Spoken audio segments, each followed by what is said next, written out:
अस्सलाम वालेकुम फ्रेंड्स। आज मैं आपके सामने एक बहुत ही इम्पॉर्टेंट टॉपिक लाया हूँ फार्माकोलॉजी का, जो कि बहुत ही इजी कंसेप्ट है। लेकिन इसको समझने से पहले आपसे रिक्वेस्ट है कि आप मेरे चैनल को सब्सक्राइब कर लें। Let's go. चलो let's start the topic pharmacokinetics and pharmacodynamic. कि फार्माकोकाइनेटिक्स क्या है और फार्माकोडायनामिक्स क्या है। ये फार्माकोलॉजी का एक अहम टॉपिक है। बहुत ही ईजी टॉपिक है, सिंपल टॉपिक है। इसको समझने के लिए सबसे पहले हम जानेंगे फार्माकोकाइनेटिक्स के लिए कि फार्माकोकाइनेटिक्स का क्या मतलब है।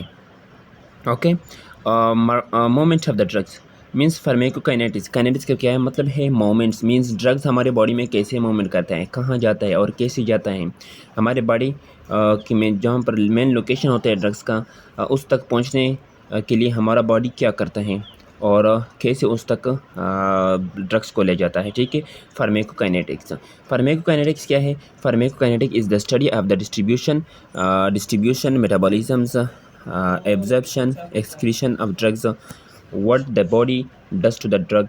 In Greek kinesis momentum means pharmacokinetics का मतलब क्या है कि इसमें हम मुताला करते हैं एब्जर्प्शन को, मतलब ड्रग किस तरह एब्जर्ब होती है हमारे ब्लड स्ट्रीम में, और उसके बाद हमारे ब्लड स्ट्रीम में उसको कैसे डिस्ट्रीब्यूट करता है ब्लड को, और उसके बाद उसकी मेटाबॉलिज्म किस तरह करता है। ठीक है, मेटाबॉलिज्म किस तरह करता है, मेटाबॉलिज्म के बाद उसकी एक्सक्रीशन किस तरह होती है ड्रग्स की। ठीक है, what the body does to the drugs, मतलब हमारा जिस्म का क्या असर है ड्रग्स पर, यानी कि दवाइयों पर हमारे जिस्म का क्या असर है, हमारा जिस्म ड्रग्स पर क्या करता है। ओके, इन ग्रीक काइनेसिस का मतलब क्या है, यानी कि लतानी ज़बान का लफ्ज़ है काइनेसिस।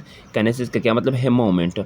काइनेसिस का मतलब क्या है? Moment. Okay, the process by which a drug is observed, मतलब वो प्रोसेस जिसमें ड्रग्स जो है ना ऑब्जर्व होती हैं, जज़ब होती है, डिस्ट्रीब्यूट होती है, मेटाबोलाइज्ड होती है and eliminated to the body.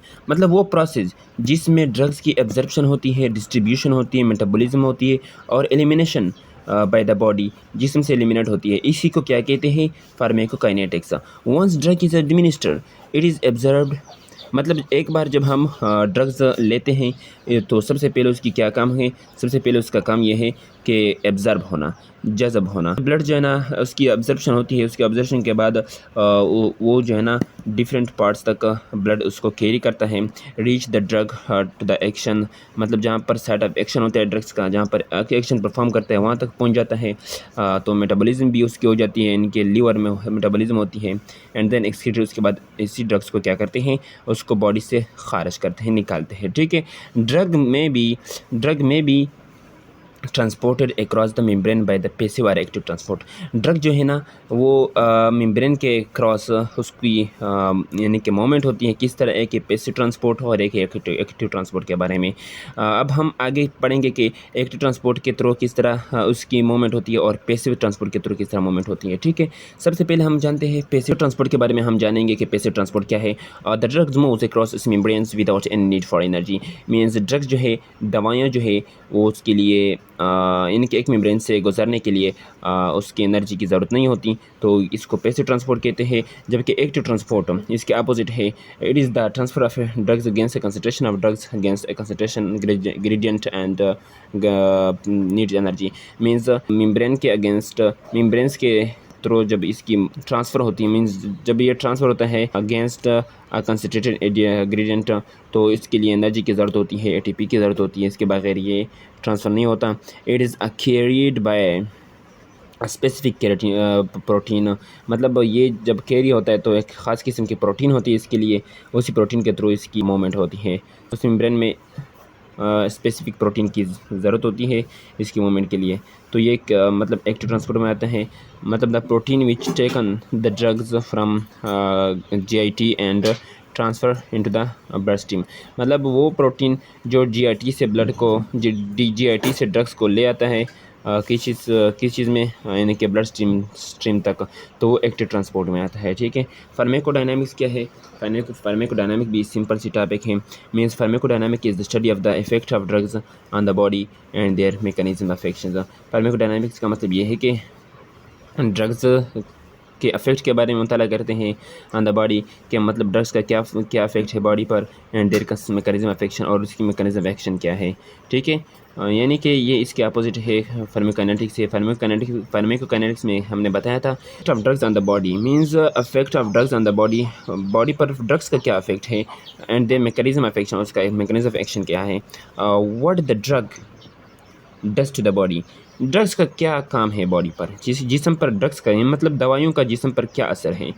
The interaction of a drug and the receptor responsible for its action in the body, यानी कि इंट्रैक्शन ऑफ ड्रग्स की इंट्रैक्शन और रिसेप्टर जो है ना वो रिस्पॉन्सिबल है किस चीज़ के लिए, फॉर इट्स एक्शन, मतलब ड्रग्स की एक्शन के लिए इंट्रैक्शन और रिसेप्टर दोनों का लाजमी होना ज़रूरी है किसी बॉडी में एक्शन परफॉर्म करने के लिए। ओके, हम सिंपल इसी कह सकते हैं फार्माकोडायनामिक्स में कि the effect of drugs on your body, मतलब दवाइयों का आपके जिस्म पर क्या असरात हैं, तो इसको फार्माकोडायनामिक्स कहते हैं।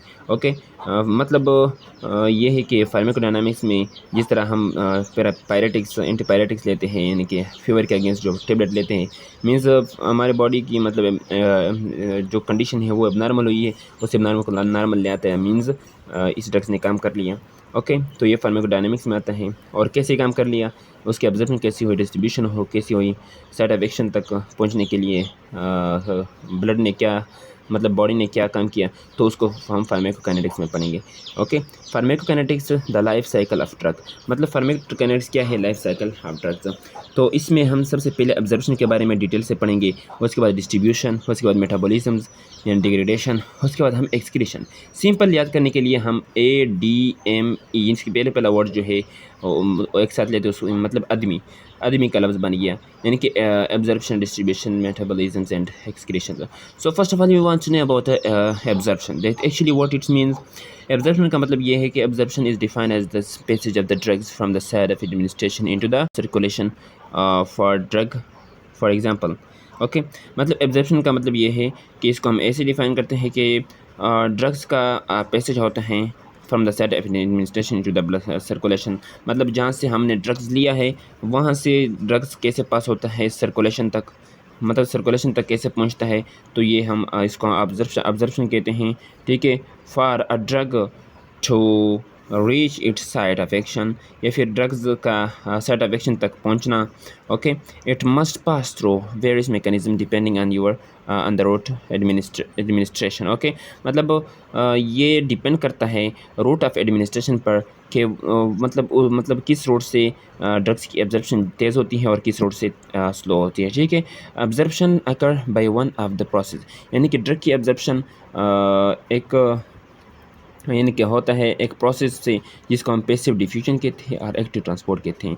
या तो हम पैसिव डिफ्यूजन के थ्रू ऑब्जर्प्शन होती है ड्रग्स की, या फिर एक्टिव ट्रांसपोर्ट के थ्रू ऑब्जर्प्शन होती है। ओके, दस एक्सेप्ट फॉर IV रूट, यानी कि IV रूट एक ऐसा रूट है, यानी कि IV मीन्स वेन, जो हमारे रग हैं उसके थ्रू जब हम ड्रग्स लेते हैं, इंजेक्शन लेते हैं, तो उसके लिए मतलब उस ड्रग्स का ऑब्जर्प्शन का होना ज़रूर नहीं है। क्यों? क्योंकि वो तो डायरेक्टली हम ब्लड में यानी कि वेन में हम इंजेक्शन लगाते हैं तो वो डायरेक्टली ब्लड में जाता है, वो तो ऑब्जर्प्शन वहाँ पर नहीं होती।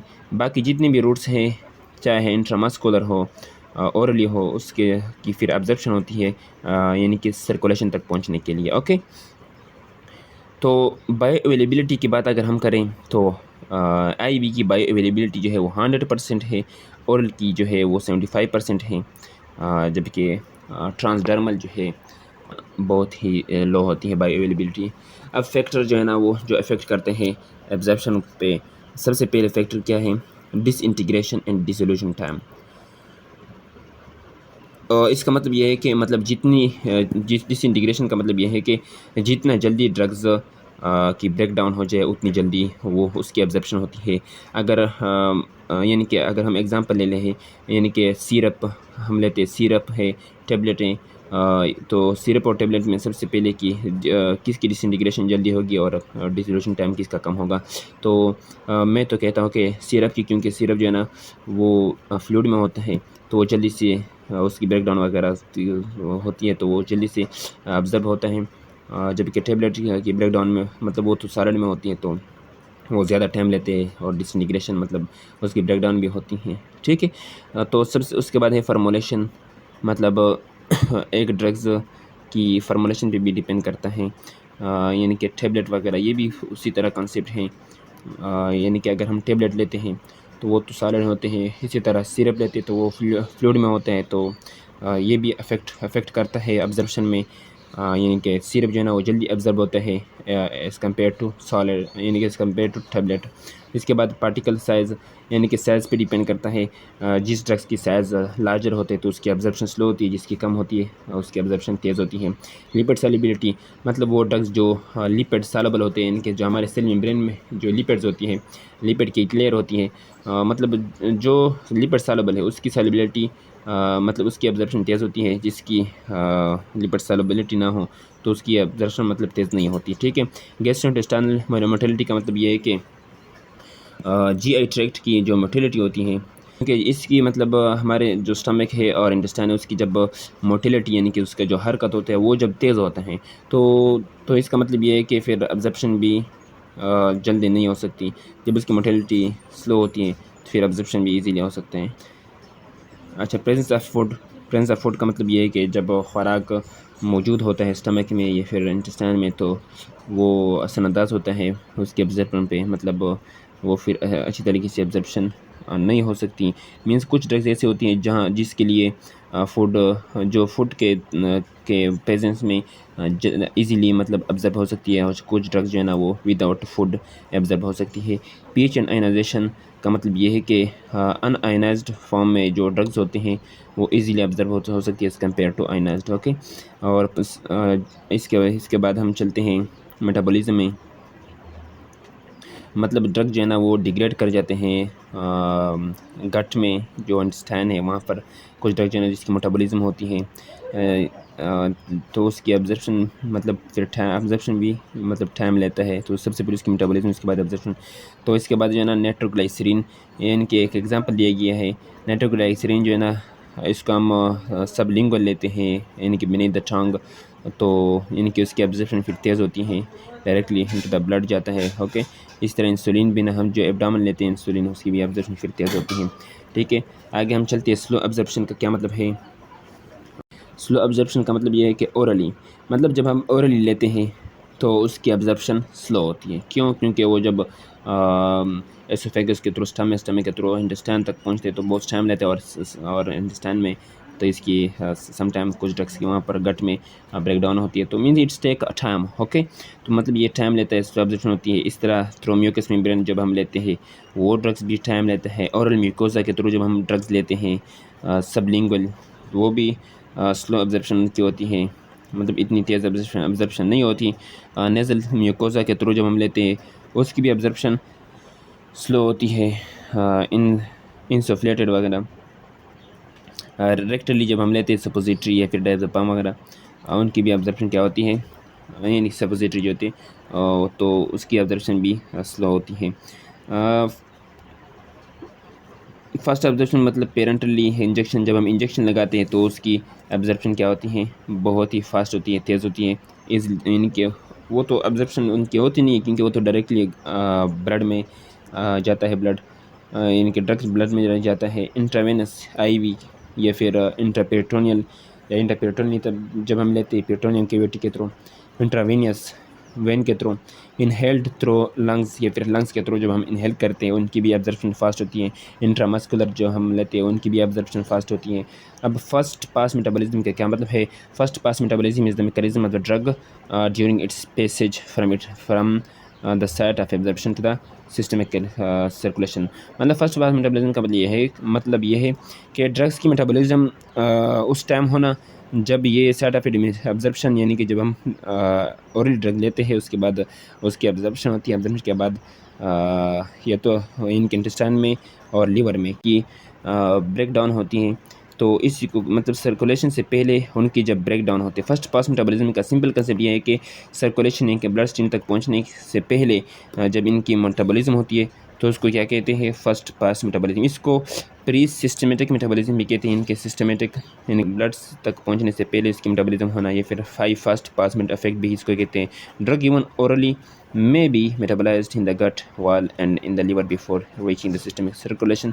ठीक है। इसका मतलब कि ड्रग जब हम ओरल लेते हैं तो गट वाल इनके इंटेस्टाइन में और लीवर में इनकी मेटाबॉलिज्म होती है, लेकिन सिस्टमेटिक सर्कुलेशन, जो ब्लड की सर्कुलेशन है उन तक पहुंचने से पहले इनकी मेटाबॉलिज्म होती है।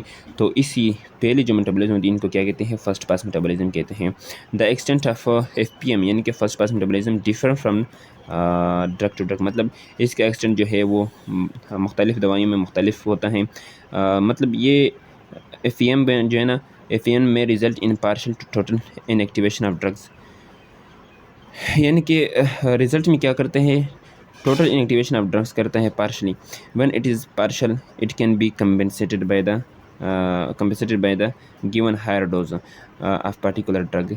मतलब जब ये पार्शल होता है तो इसकी कंपेंसेशन जो है ना, एक जो दरकार डोज होता है पर्टिकुलर ड्रग का वो क्या होता है, हाई होता है। फॉर एग्ज़ाम्पल नाइट्रोग्लाइसरीन जो है तो इसको चेस्ट पेन के लिए यूज़ करते हैं, और सल्ब्यूटामोल अस्थमा के पेशेंट के लिए देते हैं जिसकी शर्नें साबरीत होती हैं। ठीक है, बाय अवेलेबिलिटी और बाय इक्विवेलेंस का क्या मतलब है? सिंपल सी बात है, bioavailability is the fraction of the drug that reach the systemic circulation following administration of the any route. Bioavailability का मतलब ये है कि ब्लड का वो फ्रैक्शन, वो पोर्शन जो ब्लड तक, जो सिस्टमिक सर्कुलेशन तक पहुंच जाता है, ब्लड तक पहुंच जाता है, उसी पोर्शन को, उसी कंपोनेंट्स को, उसी ड्रग्स को उसकी बाय अवेलेबिलिटी कहते हैं। IV 100% बाय अवेलेबिलिटी, यानी कि IV इंजेक्शन जब हम लगाते हैं वेन के थ्रू, उसकी बाय अवेलेबिलिटी ज़्यादा होती है। अब इसका मतलब क्या है, बाय अवेलेबिलिटी का मतलब ये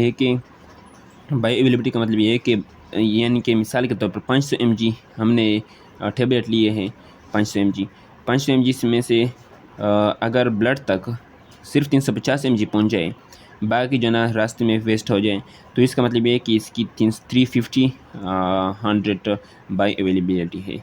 मतलब ब्लड में 350 mg ब्लड मौजूद है, 350 mg तक ब्लड तक ड्रग्स पहुंच गया, ये इसकी बाय अवेलेबिलिटी है।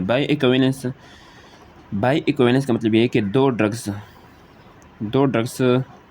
जब हम पेशेंट को देते हैं, उनका मतलब एक रोड से देते हैं तो उनकी सेम बाय अवेलेबिलिटी होती है। ठीक है, bioequivalence it is the study of comparison of bioavailability of different formulation of the same drugs, मतलब सेम ड्रग्स की मुख्तलिफ फार्मूलेशन की बाय अवेलेबिलिटी कंपेरिजन करते हैं। ओके, बाय इक्विवेलेंस का मतलब when drug are said to be bioequivalent if they have the same bioavailability and efficacy, यानी कि जब उसकी बाय अवेलेबिलिटी सेम होती है और एफिकेसी यानी कि मैक्सिमम जो इफेक्ट शो करते हैं वो भी उन दोनों ड्रग्स का सेम होते हैं, तो उसको हम कहते हैं बाय इक्विवेलेंस। यानी कि ऐसी दवाई जो हम किसी मरीज़ को देते हैं और उसका उनकी फार्मूलेशन के मुताबिक, इनकी फार्मूलेशन उसका मुख्तलिफ हो लेकिन रूट ड्रग्स और बाय अवेलेबिलिटी एक जैसे हो, तो उसको हम क्या कहते हैं, बाय इक्विवेलेंस कहते हैं। अच्छा, हम आगे चलते हैं। That they are administering the same route dosages at the same route of administration, पहले मैंने बता दिया कि मतलब रूट जो है वो भी सेम हो और डोजेज जो है वो भी सेम हो, एक जैसे हो दोनों की। Importance of bioequivalence, it is necessary for generic substitution, generic product are usually cheaper than brand product, यानी कि इंपॉर्टेंस ये है बाय इक्विवेलेंस का कि मतलब उसमें चाहे हम उस मतलब वो ड्रग दे दे जहाँ जिसका जेनरिक फार्मूला हो जस्ट और उसके ब्रांड नाम ना हो, या फिर मतलब एक साइड पे जेनरिक नेम वाले ड्रग लेते हैं और दूसरी साइड पे ब्रांड नेम वाले। ठीक है, इन दोनों को कंबाइन करके जब हम देते हैं, उन दोनों का बाय इक्विवेलेंसी नहीं, बाय अवेलेबिलिटी और इफेक्ट जो है ना वो अगर सेम हो तो उसको हम क्या कहते हैं, बाय इक्विवेलेंस कहते हैं। ठीक है, फैक्टर अफेक्टिंग बाय अवेलेबिलिटी। अब बाय अवेलेबिलिटी के फैक्टर ऐसे कौन से फैक्टर हैं जो बाय अवेलेबिलिटी पे अफेक्ट करता है किसी ड्रग्स के अफेक्ट बाय अवेलेबिलिटी पर? Physical property of drug solubility, यानी कि ड्रग्स की सॉल्युबिलिटी फिजिकल प्रॉपर्टी पे डिपेंड करता है। फिजिकल प्रॉपर्टी का मतलब ये है जो उसकी फिज़िकली ख़ासियत होती हैं ड्रग्स की, उसकी सॉल्युबिलिटी पे डिपेंड करता है। यानी कि जो लिपिड सॉल्युबल होते हैं वो इजीली उसकी बायोअवेलेबिलिटी अलग होती है, जो वाटर सॉल्युबल होती है उसकी अलग होती हैं। ठीक है, गैस्ट्रिक एम्पटिंग टाइम, मतलब गैस्ट्रिक एम्पटिंग टाइम का मतलब ये है कि किस टाइम गैस्ट्रिक जो स्टमक है वो एम्प्टी होता है, उस पर भी डिपेंड करता है। यानी कि स्टमक एसिडिटी पे डिपेंड करता है, pH पे डिपेंड करता है। सरफेस एरिया फॉर ऑब्जर्प्शन, मतलब ऑब्जर्प्शन के लिए जो सरफेस एरिया है वो कैसा है, ड्रग्स के लिए परमिएबल है, एब्जॉर्प्शन के लिए नहीं है। ड्रग फूड इंटरेक्शन, ड्रग और फूड का आपस में क्या इंटरेक्शन है, ड्रग के दौरान फूड का अवेलेबिलिटी कैसा होगा, और विदाउट ड्रग्स का के दौरान फिर फूड मतलब अवेलेबिलिटी क्या होगा ड्रग्स का। ठीक है। द ड्रग फार्मूलेशन, ड्रग मतलब किस फॉर्म में है, लिक्विड में है, हार्ड में है, सॉलिड में है, गैसेस फॉर्म में है, उस वो भी अवेलेबिलिटी पे डिपेंड करता है। Condition of the GI tract की कंडीशन किस तरह है उस पर भी डिपेंड करता है। फर्स्ट पेस्ट इफेक्ट उसका क्या है, मॉर्फिन, एसोसोर्बाइड, डिनाइट्रेट के एग्जांपल दिए गए हैं कि मतलब इसकी फर्स्ट पेस्ट इफेक्ट होती है, इनके पहले इसकी गट या फिर लीवर में इसकी मेटाबॉलिज्म होती है। ड्रग इंट्रैक्शन, एंटासिड, क्लेरिथ्रोमाइसिन, मतलब एक ड्रग का दूसरे ड्रग के साथ क्या इंट्रैक्शन है, उस वक्त बायो अवेलेबिलिटी क्या है। ठीक है। अब सेकंड जो है ना अब्जर्प्शन के बाद, मतलब ये तो अब्जर्प्शन हो गया। ठीक है। यानी कि फार्माकोकाइनेटिक्स में हमने अब्जर्प्शन अभी तक पढ़ा है, अब हम पढ़ेंगे सेकंड स्टेप डिस्ट्रीब्यूशन, यानी कि ब्लड तक यानी कि अब्जर्प्शन सिर्फ हो गया इंटेस्टाइन से। अब उसके बाद इसकी डिस्ट्रीब्यूशन किस तरह होती है बॉडी में। ठीक है। After a drug reach the systemic circulation, जब सिस्टमिक सर्कुलेशन यानी कि ब्लड तक ड्रग पहुंचता है, it get distributed to various tissues, मतलब ये मुख्तलिफ टिश्यू तक क्या हो जाता है, डिस्ट्रीब्यूट हो जाता है, तकसीम हो जाता है। It should across several barrier before reaching the site action, मतलब साइट एक्शन तक जहाँ पर फंक्शन परफॉर्म करना होता है वहाँ तक पहुँचने के लिए मुख्तलिफ बैरियर क्रॉस करते हैं, मुख्तलिफ जगहों से उसका गुजरना पड़ता है, यानी कि अब्जर्प्शन होती है, डिस्ट्रीब्यूशन होती है। Also involve the same process, मतलब अब्जर्प्शन के साथ की तरह डिस्ट्रीब्यूशन का भी एक जैसा प्रोसेस होता है, यानी कि फिल्ट्रेशन होती है, डिफ्यूजन होती है, और स्पेशलाइज्ड ट्रांसपोर्ट इसकी होती हैं। ठीक है। उसके बाद वो उसकी डिस्ट्रीब्यूशन होती है। Various factor determine the rate and extent of distribution, मतलब मुख्तलिफ ऐसे असरअंदाज होने वाले फैक्टर हैं जो उसकी डिस्ट्रीब्यूशन पे अफेक्ट करते हैं। दे आर लिपिड सॉल्युबिलिटी, यानी कि लिपिड की सॉल्युबिलिटी भी उस पर असरअंदाज होती है। आयनाइजेशन भी उस पर अफेक्ट, आयनाइजेशन का होता है। ब्लड फ्लो का भी अफेक्ट होता है। And binding to the plasma protein, यानी कि जैसे एल्ब्यूमिन जो है उसके साथ मतलब जब ड्रग्स की बाइंडिंग होती है वो उस पर भी डिपेंड करता है। ठीक है। डिस्ट्रीब्यूशन मतलब डिस्ट्रीब्यूशन का ये बड़ा फैक्टर है।